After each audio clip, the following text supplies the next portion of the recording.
Okay, here we are. Welcome to The Seed, episode 10. We have Monik, we have Mads, we have myself. We've got a massively long docket. I don't think we're going to get through everything. Today we're talking about interest rate cuts in the US. Can Labour deliver a credible plan for growth? A little bit about the UK economy. Germany is waking up. Some big news from Germany on the investment side. We've got our first ever commissioner for startups in the EU. What will that mean? Proxies for economic health, looking at startups and how they can look at proxies to see how their economies are doing. A Naval quote that I love, and if we have time, we're going to get to Apple's new patent. So that's what's on the docket. Welcome, Monik. Welcome, Mads, my beautiful partner. I love you.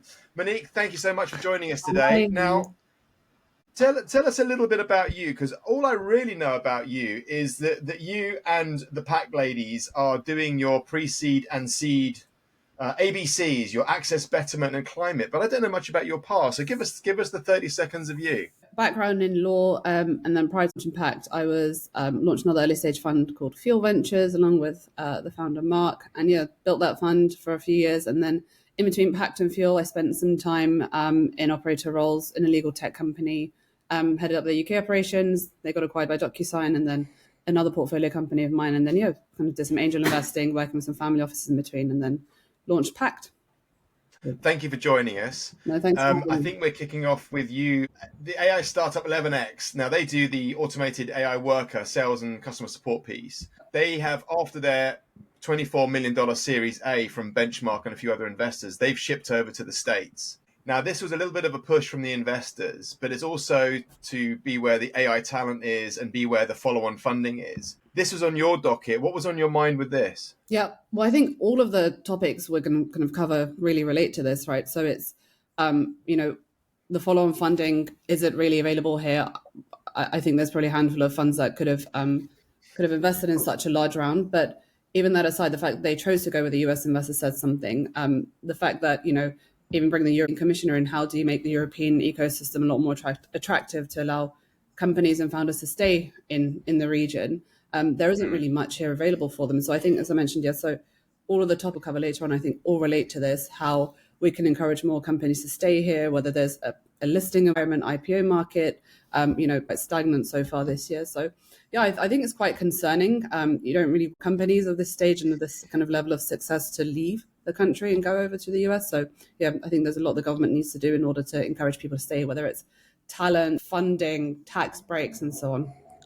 What do you do with your portfolio? Do you encourage them to head over to the States to sell, raise, exit? It all depends on the companies and the sectors they're operating in. We actually just invest in 3 companies in the US. Actually, 2 of them are European founders, and they're choosing to launch their second businesses in the US.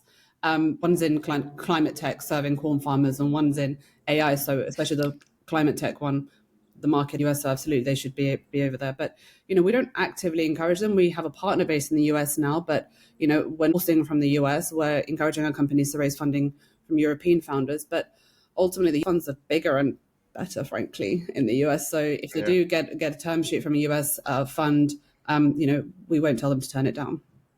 Okay, this is the $1 million question. When do you think Europe's gonna be able to go toe to toe? I think, interested to see what the European Commissioner for Startups will introduce. I think there's the UK. I think I read half of the year the UK raised more fund. VC companies raised more fund than China, so that's a good sign. So there's clear signs of there is money out there. There is dry powder. There's interesting companies being launched. I don't know about you guys, but deals and rounds are getting more competitive. Round size are getting bigger. So there's action happening, but it's kind of, what does it take to keep them here? I'm not quite sure just yet.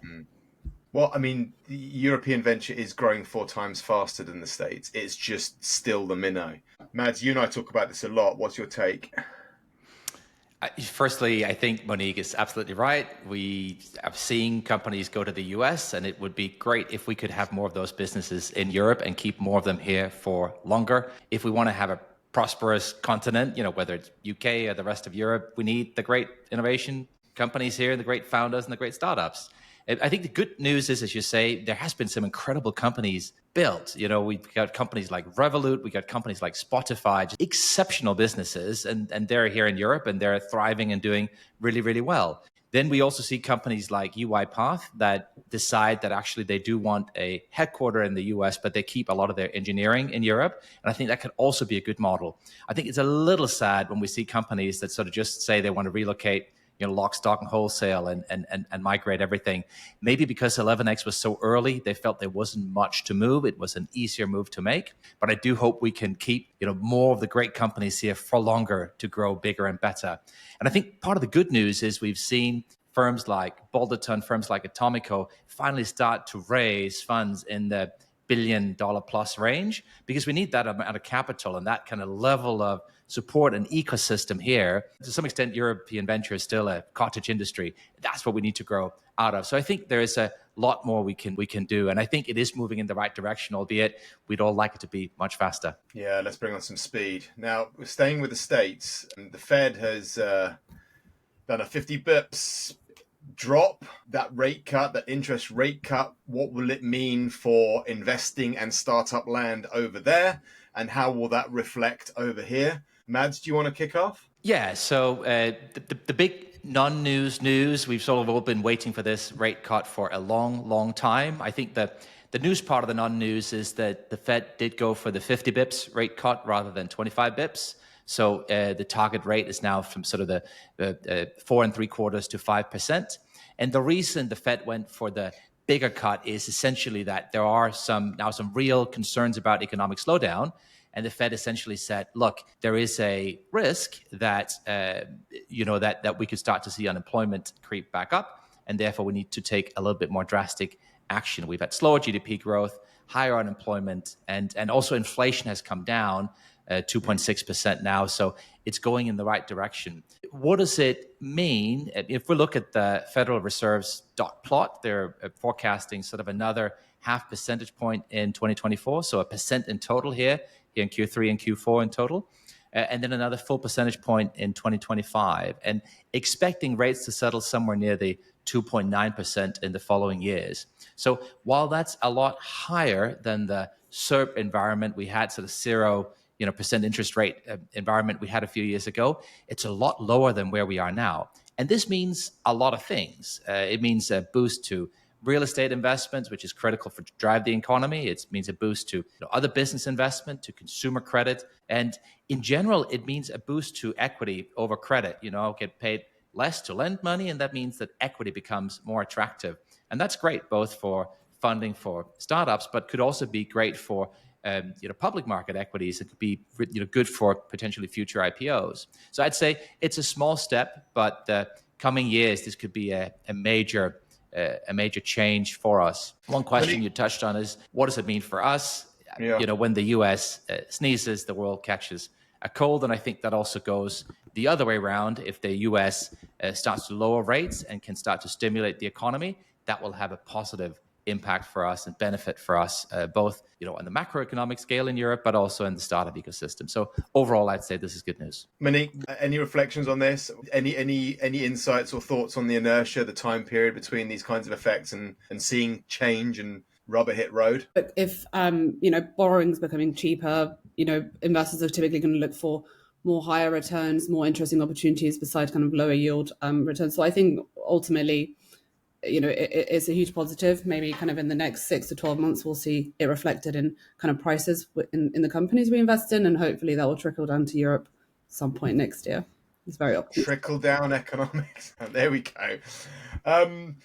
So reflecting that news back into the UK and reading a report on Labour being able to deliver a credible plan for growth. Now, this is possibly a very long and winding topic. Let's not go to the nth degree here, but Reeves has got a bit of a job cut out. She has inherited a pretty dire situation, underinvestment, high debt, aging population, high interest rates, economic fallout from Brexit. And the OBR is suggesting, to state the obvious, that enhancing productivity growth could significantly reduce future debt. I mean, of course. So I guess the question for us is, do we think that this government will make the bold decisions to invest in infrastructure innovation and open back up the economy to talent and capital? Or do you think they'll take the political safety route? So will they, and what can they do and where would you start? Monique, do you have any thoughts on this? I wouldn't implement the carry tax that they're planning to. So I think that's a massive issue that a lot of kind of our peers are talking about.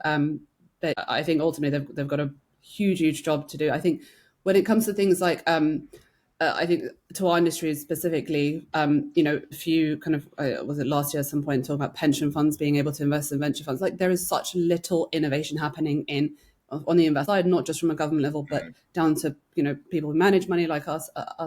So, I don't know what the plan is right now, but especially things like the carry tax, I think that'll be such an issue. And a lot of people will probably leave kind of the UK, where they manage their funds. What one thing would you do if you got one thing on your mind, apart from the carry tax? What one thing would you, if you were in her shoes, what would you do? Good question. Maybe make access to funding a bit kind of easier and cheaper. Both whether it's kind of a small SME level, whether it's getting kind of bank loans to launch businesses, whether it's things like easier to hire people, and so I think it's just kind of allowing people to launch and start business. I think that's essentially the issue right now. The cost of living is so high, people are not taking risks to leave their jobs, and school fees are going up, and there's just so much to think about before you say, actually, I'm going to go and launch a really interesting business. So I think that issue first and foremost. I think I'd make it so attractive for pension funds and institutions to invest in earlier stage. I'd probably go on the other end of that seesaw. Mads, any thoughts on this? No, I think you're right. You got to, try and play with the levers you have, and maybe that is one of them. As we've talked about before on the pod, the obvious, overwhelming thing to do, the only thing really you can do that isn't going to cost you, a lot of money, is to, fix the relationship with Europe and, tear some of those trade barriers that we've been erecting down again, because our trade intensity has been declining over the last few years. What does that mean? Trade as a proportion of the economy is just going down because we've been trying to sever ties with our biggest trading partner, which is nonsense. So kind of if you've said from this onset, look, we're not going to borrow to invest, we're not going to do infrastructure, we're not going to do some of those things that could stimulate the economy, well, then you have to trade more. And that's just the obvious place to trade. If for political reasons you determine you can't do that, well, then I think your idea around pension funds is the other major one. But the government has really hemmed themselves in if they're saying, we can't touch EU relations, we can't borrow to invest. You're really starting to get a limited range of things, and you almost get into the, okay, well, just don't do stupid stuff. And there are a few things we're good at in the UK. Financial services is one of them. And with some of these tax changes that have been implemented already and are being proposed, you are really threatening, I think, the great financial sector we have, which is as a driver.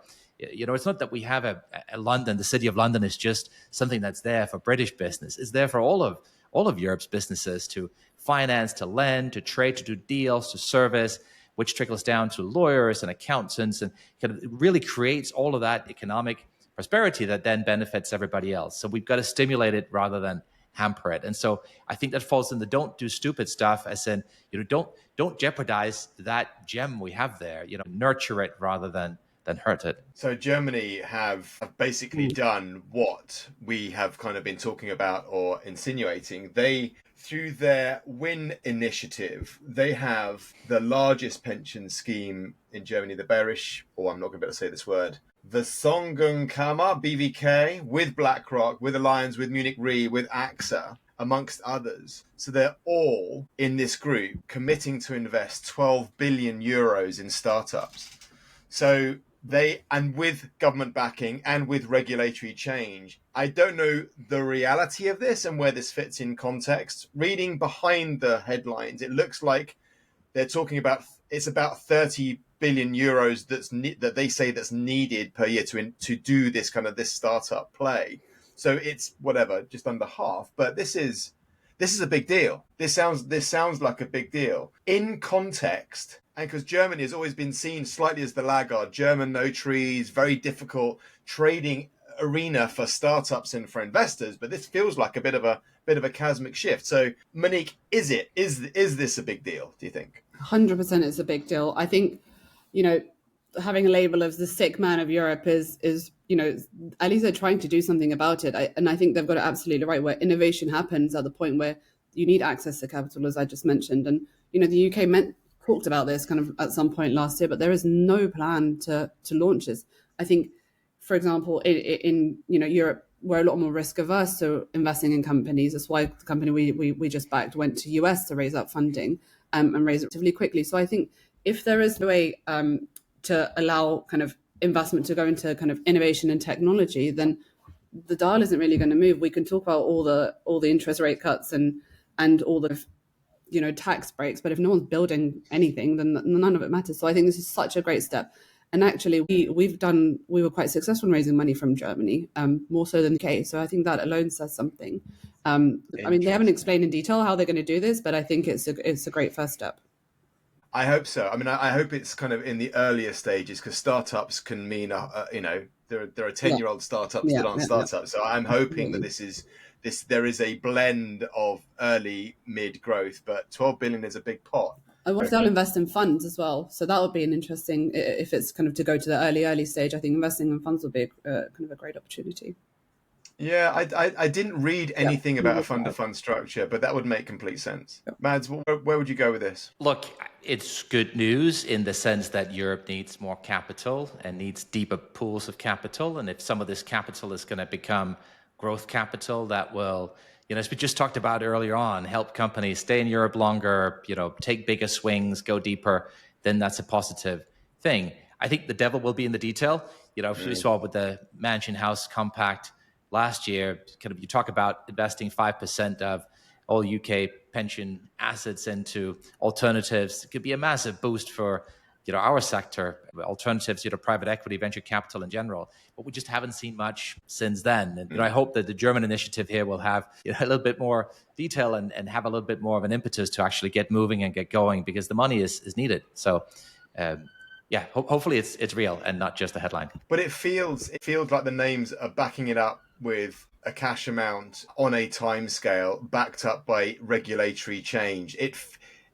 Listen, I'm only reading the reports, but it feels like there's almost like smart objectives around it. And it also feels like, to me, just to be inappropriate, it feels like the Germans will do it. I mean, if there is a country that's going to get up and do it, the Germans are going to bloody do it. So I'm very envious. So we have, staying in Europe, we've got our first ever commissioner for startups, research and innovation. Ekaterina Zahariyeva is a Bulgarian ex-commissioner. Sorry, she was the ex-foreign affairs minister and the ex-vice president. She's now the commissioner for research and innovation and startups. Her priority is to help the EU invest more and focus spending on strategic priorities on groundbreaking innovation. So she's looking at the startup end across the EU spectrum. Also the European Innovation Act, and on a startup and scale-up strategy to improve the conditions for such businesses. And she's also looking at the AI Research Council to pool resources. Now, I don't know what any of that means in reality. What can she do? How many teeth will she have? But it feels like a step change to at least have this discussed and at least have this as part of the EU think pool. So, Monik, is this gonna have any impact? Is this gonna make any waves? I think it will take some time for it to actually have an impact, because I think it goes down to back to the point of European companies raising money from the US. It's a larger market, it's one market, English speaking, and so on. So I think a few things they need to address is just like the fragmentation between the different systems and kind of nations. I think I don't know what the answer is, but just how are we able to kind of get over the bureaucratic, the legal, all kind of the structures that there are in each region, whether it's in, I don't know, software companies, your favorite topics, where, if you are a B2B SaaS company trying to sell into each different regions, like how do you create a kind of a standardized system that allows innovation to actually go into these regions? And so companies are not looking outside of their home countries to access customers and growth and funding and so on. I think that would be an interesting opportunity. I don't know how she'll do it. But yeah, that's something I would address. We were talking to Leo Ringer recently, and he was talking about the kind of the Delaware-style startup passport. Yeah. So maybe there's something on the investor side that just crosses borders, and maybe there's something on the startup side, or some kind of allowance for early-stage businesses that crosses borders. Yeah. That feels like a very practical way of solving this, or a small part of it. Mads, what's your take? Yeah, I think you're right. I hope that's where they're going to go. We have massive productivity issues in Europe, and that's both in the EU and the UK. And we know that technology is the bedrock of productivity growth, and we know that startups are the best way to rapidly commercialize new technology. So we need more successful startups, and so that's the whole thinking here. I guess we create a new commissioner, and they can help make more successful startups, and then it seems like a good idea. But to the question of whether it would work, I don't know. I mean, startups really are the antithesis of governments and central planning. We know, probably no government had more ministers than the Soviet Union, right? It's kind of when everything is planned centrally, you have lots of ministers, but that's just not how startups work. It seems that most of what needs to happen is pretty far from central government in many ways. I don't know what the European Innovation Act will be able to do. I think, as you say, there are possibly some things they can do around creating a new legal entity and enable it to operate freely anywhere in Europe, kind of this passport you're talking about. Ideally, this could include the UK. Why not? Why not make a sort of an agreement around it? I think we should. I think one thing they should focus on is making it easier to raise venture capital from across Europe. There is a lot of balkanization there around the rules, the kind of the barriers that are put up. We need to complete the single market to make it easier for startups to sell everywhere. And some of these are really big things. There are things that are already sort of within the remit of other directorates and other commissioners, and not necessarily in the remit of the new commissioner's job. But if she can convene the relevant bodies and help champion startups, then that could be a good thing. So I would say the proof will be in the pudding here, and hopefully it will work. Hopefully we'll see it fairly in short shrift. I think my lessons from looking at the States are it has to be bold and it has to be fast. It cannot take 10 years to bed in. It cannot be, small, mealy-mouthed, incremental. It has to be quite some bold activity and fairly fast, especially if we, as the European Union, and I do include the UK in that, if we're going to take advantage of AI and we're going to really leverage this moment in time, it has to be bold and quick. And this is exactly the problem. So the single market is the biggest, boldest, most ambitious thing we've undertaken in Europe. It was kind of one of the early proponents was Margaret Thatcher. It's sometimes forgotten, right? But she knew and could see that if we can create one market here for 500 million people, how powerful that would be. And we made great strides, but we've also worked on it for 35 years, and we're not done yet. And so I guess my slight skepticism perhaps is, will a commissioner for startups be able to really move the needle on that? Because that's what we need. We need that single European market to be completed so you have true freedom to operate and sell everywhere, regardless of the local jurisdiction. That's the one thing. The other thing is, when you look at the European Union, it doesn't have much in the way of budgets. Okay, the EU budgets are what, 1% of EU GDP. It's not comparable to the US federal budget. So you just don't have the ability to take those big swings that were done with the Inflation Reduction Act or the CHIPS Act. Now, again, could that change? Should that change? I would argue it probably should. But that's probably beyond the remit of just this sort of one commissioner. So it seems to me that some of the things you're dealing with are quite systemic. And I guess my slight concern is, does this now become an excuse to say, great, we've got a commissioner, let's make a nice talk shop, let's make some nice declarations, but actually we're not going to address some of the fundamental things that need to be solved to really move the needle on this. Okay, so that's perhaps a bit skeptical here from the onset. We are such miseries, my goodness.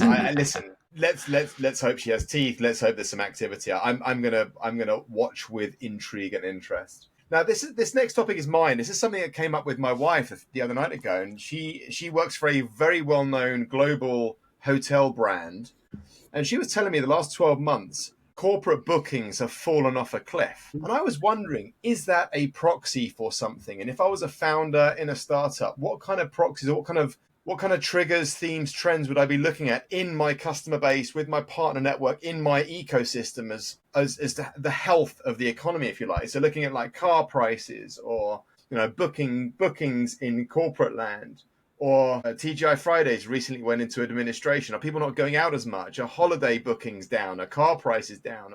What are these things? And I don't know if this. I know this is a bit of a weird, rambly one, but it just made me think. If I was in, investing in the startup world, what would the proxies be that I would look at to monitor the health of my economy? Now, Monique, do you have any thoughts on this?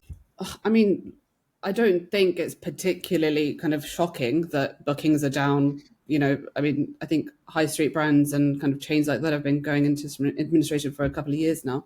But I think the corporate booking and travel one's interesting because after COVID, obviously there was this whole kind of everyone's going out, everyone's going on holidays, and people are spending. It's the one thing people don't cut on. So I think that is worrying.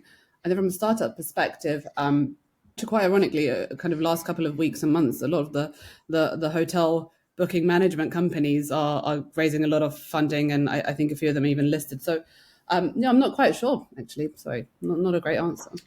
Not something No, I've thought about. it's a weird and winding one. It was kind of a little thought experiment. I was kind of running in my head. It's like, what would I be looking at?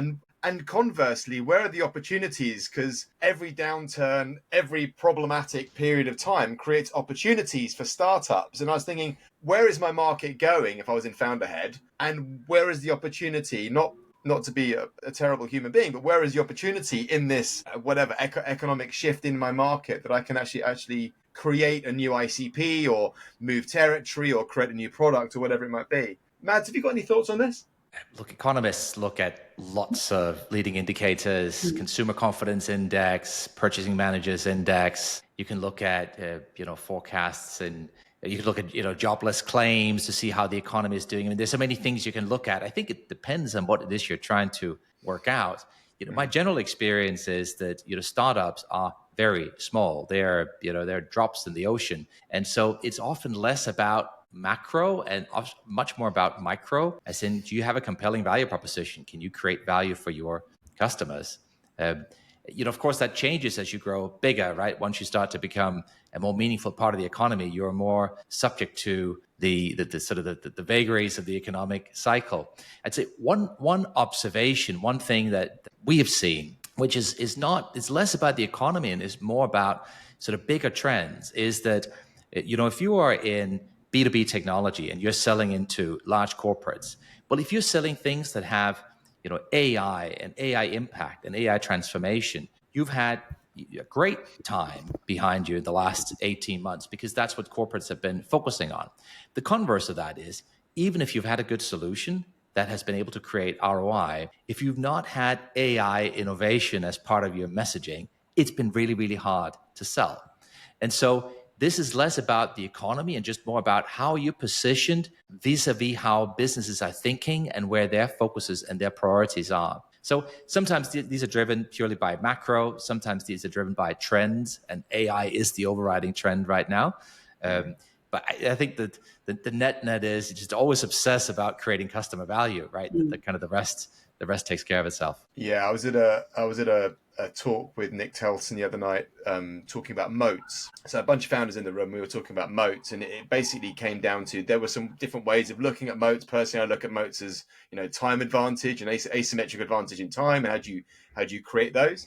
But we were talking about just a bit like the Y Combinator advice, just build something that people care about. Just keep working on your customer set. Just build value. Just create value, which I think is probably the most important message above all. And I want to finish on this one. I was reading Naval, who often tweets, whatever it's called now, X's, I don't know what the right vernacular is. He often pushes these very pithy quotes, and I love this one. So his quote was, he wrote it yesterday, he said, "It's a race between technology-driven abundance and government-driven poverty." Now, does that mean anything to you? It's quite a snark, really. I was thinking, he's basically said, how I read this is, we either let the technologists work their magic, the Elons, and move fast, break things, and pollute a bit, kill a few people. It's okay. We're going to move fast and break things, and I don't mean any of that. I'm being a bit obnoxious. Or government is going to restrict, regulate, control, and make stupid decisions. And if you've ever watched any technologist in front of Congress in the States, it's just embarrassing, the questions that they get asked about the internet or mobile or software or AI. So I think that's how I read it, is like, we either let the technologists get on with it and we're going to break some eggs, or government is going to destroy our prosperity. That's how I read it. And it's quite a punch, but yeah, listen, have a ponder. I mean, Yeah. Mads, did this mean anything to you? Did you take anything away from this, or do you think it's just a bunch of drivel? It sounds like Silicon Valley libertarian drivel to me. I mean, so much of the wealth we have in the world is a partnership between government and private forces, and we are best when we can partner. There would be no internet without government investment. So many of the foundational technologies we have come out of government programs, and the government can both be the solution and the problem. So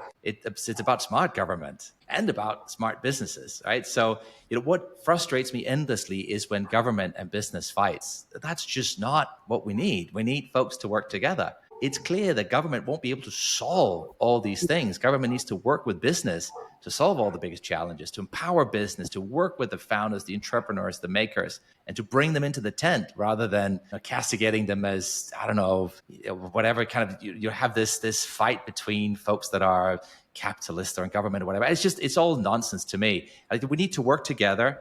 The biggest challenges we can only solve with government help and support and partnership. And that's, I think, what we should try and aim for. Yeah. Monik, any closing thoughts? Well, just thinking about kind of maybe the most relevant one here will be AI regulation. So I'm actually quite skeptical of AI regulation. I'm sure how it is going to be regulated. And I think anything that they do implement or propose is probably going to prevent innovation. So that might be the most relevant point here. I think to Matt's point, everything else, it's a good and a bad, but I'd be interested to get your thoughts on AI regulation, especially in Europe. I know OpenAI is launching an office in France, but what does that mean? Are they do they not care? Are they just kind of going to go ahead and really build OpenAI here in Europe? So yeah. Matt, do you want to take that? Yeah, I think you are right. I think there are lots of very valid questions around how can we regulate AI. I'm a bit concerned that that's where we're going. I don't think what we need right now is kind of heavy-handed regulation. I think we need understanding. We need a rapid leveling up of government. Because again, back to, if AI is going to become as powerful as we all think it will be, it's clear to me that we need some kind of regulation. We need some kind of involvement from from the government side. But what should it look like? I don't think we really know yet. So from my perspective, it's about involvement, it's about engagement, it's about creating some of these partnerships where the government isn't necessarily putting down a million kind of paragraphs and saying, here are all the things you're not allowed to do that will prevent innovation, but actually engaging, understanding, researching, figuring out, making sure we're at the forefront, stimulating. We saw how the new Labour government, they cancelled the large AI cluster in Edinburgh, that big investment. That's the opposite of what we need. We need to invest. We need to be part of. We need to be engaged. We need to talk to each other. And then I think the regulation, I don't know, once we understand better what the parameters are and where the risks will be, I think that's when you can start to think about regulation. I think for now, you need engagement. Yeah, I'm with you. I think my only kind of added caveat to this is we need investment. We need to absolutely balance all of the regulatory, Duma conversations with much more investment and much more activity, and let the two balance out. Guys and girls, thank you so much. That is the end of this week. It has been Friday the 20th of September. Thank you for joining us, and see you next week.